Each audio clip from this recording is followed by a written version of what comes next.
Go. Hello, my dear Virgo. Welcome back sa ating YouTube channel. My name is RJ, your tarot card reader. At ang gagawin po natin ngayon is yung ating daily reading para po to sa araw ng July 19, 2026. Titingnan po natin kung anong mga eksena, kaganapan at kung ano-ano pa na maaari mong makasalubong sa araw na ito. Pero before po tayo mag-start ng ating reading, of course, ako po muna ay magpapasalamat. Maraming salamat po sa ating mga abangers, sa mga walang sawang naghihintay at nag-aabang ng kanilang mga readings. Thank you very much. Gusto ko rin pong kunin itong pagkakataon na ito na pasalamatan ang ating mga bagong subscribers. Hello my dear, welcome po sa ating channel. I hope na mag-enjoy po kayo dito at sana yung mga readings na ginagawa natin ay nakakatulong po sa inyo or nakakatulong po sa ating lahat. Okay, my dear Virgo? Tayo ay magka-clock spread today. Ang lahat ng eksena ay iikot sa center card. At ang ating center card ay si... Charan! Mamaya na. Kunin mo natin yung ibang mga cards. The rest of the cards.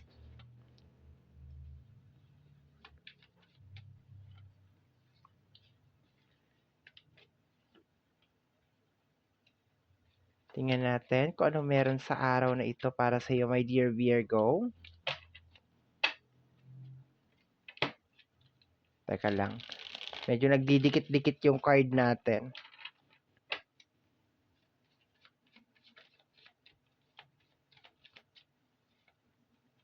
Okay.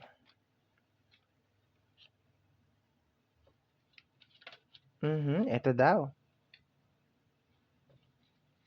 And last card is... Okay. Tingnan natin kung saan umiikot ang energy ngayong araw na ito, my dear Virgo. Umiikot siya sa Six of Sword.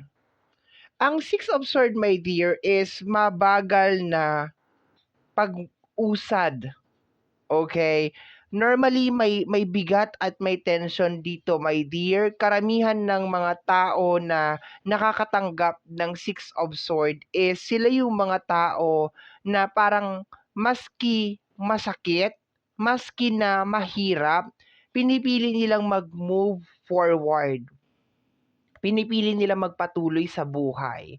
Kasi nung unang hawak ko ng tarot at nakita ko si Six of Sword, napatanong ako, bakit dala-dala niya yung sword? Kung ikaw ay mag-move forward or mag-move on, bakit dala-dala mo yung sword? So ngayong araw na to, my dear, sinasabi na posibleng gumagawa ka ng isang desisyon nang dahil ito yung nararapat na gawin maski hindi ito bukal sa iyong kalooban o sa iyong puso. Okay? First scenario natin is the energy of the Queen of Pentacles. Okay? So, ang Queen of Pentacles is more on the providing. Ang tawag ko nga dyan is taga-troubleshoot. Okay? So, siguro merong nangyari na eksena and then hindi mo gusto and then maski hindi mo gusto, maski nakakapangulo ng dugo at nakakapanginig ng laman, my dear Virgo, ito ay iyong susolusyonan. Okay, ito ay gagawan mo ng paraan. Okay. Isang bagay na posibleng hindi mo gusto, pero parang wala kang choice kung hindi tanggapin, okay, at gawan ng paraan. So possible, my dear, ngayong araw na to, may mga ganun na scenario or eksena. Next card natin is the energy of the Knight of Pentacles, okay? Mabagal na pagpasok ng pera ngayong araw na to, my dear. Ibig sabihin, baka sumasabay pa, no? Wala na ngang pera or mabagal na nga yung pasok ng pera. Tapos eto pa, may mga gumagawa pa ng mga problema, may mga nagpapasaway pa. So, sumasakit talaga ang ulo mo, no? Maingat ka rin ngayong araw na to, my dear, sa paglalabas ng pera. Okay? Talagang todo budget ka, talagang ina-analyze mo talaga, my dear, yung mga bagay-bagay. Next card is the energy of the Queen of Wands, okay?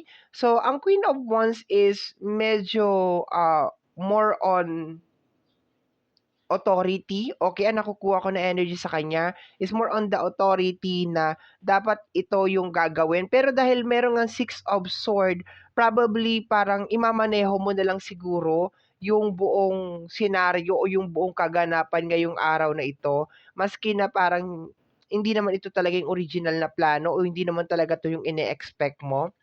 Next card natin is the energy of the Nine of Sword. Ayan na, naglalabasan na yung stress related sa usapin ng pinansyal, okay? Pero ang maganda lang dito, my dear Virgo, is like i-embrace mo siya. Kahit na sabihin mo na hindi mo nagugustuhan kung ano yung mga nangyayari, ini-embrace mo siya. Yun ang nakukuha ko dito. So meron kang energy ng Nine of Swords, Sleepless Night, at saka overthinking. We have here energy of the Lovers, okay? Possible na mayroon nangyayaring problema sa loob ng relationship or sa loob ng connection, posibleng merong hindi pagkakaunawaan, mararamdaman mo rin, my dear, na parang hindi ka iniintindi or hindi ka inuunawa ng partner mo. Okay, yun ang nakukuha ko dito. Like, okay, ang pakiramdam ko dito, my dear, sa loob ng relationship is more on parang kahit may ginawa yung partner mo na parang hindi mo gusto, kasi obvious na may Nine of Sword eh. Tapos pinaka-center natin is the Six of Sword. So definitely may nangyaring something, okay? Kahit na hindi mo gusto, my dear Virgo, kung ano man yung nangyari, pipilitin mo na lang tong intindihin. Parang lulunukin mo na lang, my dear, no? Parang ganon. Para lang magtuloy-tuloy lang, ganon. Okay? Para magtuloy-tuloy lang. Yung para bang typical na parang, sige ako na bahala diyan, ako na maglilinis. Yung typical na parang hindi naman ikaw yung gumawa ng kalat, hindi naman ikaw yung gumawa ng gulo, pero siyempre dahil gusto mo magtuloy-tuloy lang yung kung ano man dapat na magtuloy, ang gagawin mo, my dear, is parang gagawa ka ng paraan or parang ikaw na lang yung mag-a-adjust. So yung adjustment, my dear, ay nasa iyo ngayong araw na ito. Meron mga palso or ginawa ang mga tao, okay, nakukuha ko, na parang palalagpasin mo na lang muna ngayong araw na ito. Next card is the energy of the Seven of Wands, okay. Sa energy ng Seven of Wands, you're trying to protect kasi, my dear, okay? You're trying to protect, parang meron ka ditong pinoprotektahan, lalo na sa loob ng relationship, you're trying to protect, my dear, yung relationship o yung connection. So, pinipilit mo sa abot ng, pero sa utak mo siguro, my dear, dapat hindi nangyayari to. Dapat hindi nag-i-exist to. Kung talagang pinapahalagahan nyo ko, kung talagang mahal nyo ko, kung talagang tinuturing nyo ko na kaibigan, kapamilya, asawa, dapat hindi nyo ginagawa to. Kasi alam niyong maaapektuhan ako. So definitely, merong tao na parang hindi niya inisip kung ano yung magiging consequence or yung magiging impact ng action niya, my dear, sa'yo. Okay? Like, dahil nandiyan na nga, my dear, sige na lang, tatanggapin mo na lang. Ganon. We have here the energy of the Four of Swords para ma-settled na lang yung issue. Okay? Ikaw na lang yung mag-a-adjust, ikaw na lang yung magpaparaya para ma-settled lang yung issue sa energy ng Four of Sword. Okay? Ikaw na lang yung gagawa, ikaw na lang yung magko-covered. Okay, we have here the energy of the Nine of Wands. Kaso ang problema dito, my dear, possible na repeated na to. Ibig sabihin, hindi lang to yung first time na nangyari tong eksena na to. It is just more on, pangit man tong sasabihin ko, my dear Virgo, sorry. Naaabuso ka or nate-take advantage ka ng kung sino man 'tong energy na 'to, and mas malakas yung energy ng relationship dito sa ating reading as of this moment. Bottom deck of the card is the energy of the Emperor, okay? So, I think parang sasabihin mo ngayong araw na 'to sa sarili mo, "Dahil pinasok ko 'to, paninindigan ko 'to." Okay? Dahil nandito na parang sa relationship, dahil minahal kita, o sige, iintindihin kita, uunawain kita. Dahil anak kita, sige, iintindihin kita at is more on the obligation. Paninindigan mo yung pagiging si emperor. Na ang pagiging emperor kasi, my dear, is hindi lang siya more on dun sa salita na emperor. na luxury, magagandang mga bagay, power, siyempre meron din obligation na kadikit doon. So, yung sabi ko nga kanina, dahil nandito na ako or pinasok ko na ito, kaya paninindigan ko na ito. Pero my dear, there is a certain na bigat, my dear, sa puso mo. Posibleng meron ka mga tao na patatawarin ngayong araw na 'to, pero honestly, deep inside, nagtatanong, my dear, ang puso mo kung bakit nangyayari 'tong mga bagay na ito. Possible din, my dear, na meron mga taong lalapit sa'yo ngayong araw na 'to para manghingi ng tulong, okay? At hindi 'to iba sa'yo, like nasa circle mo lang ito, okay?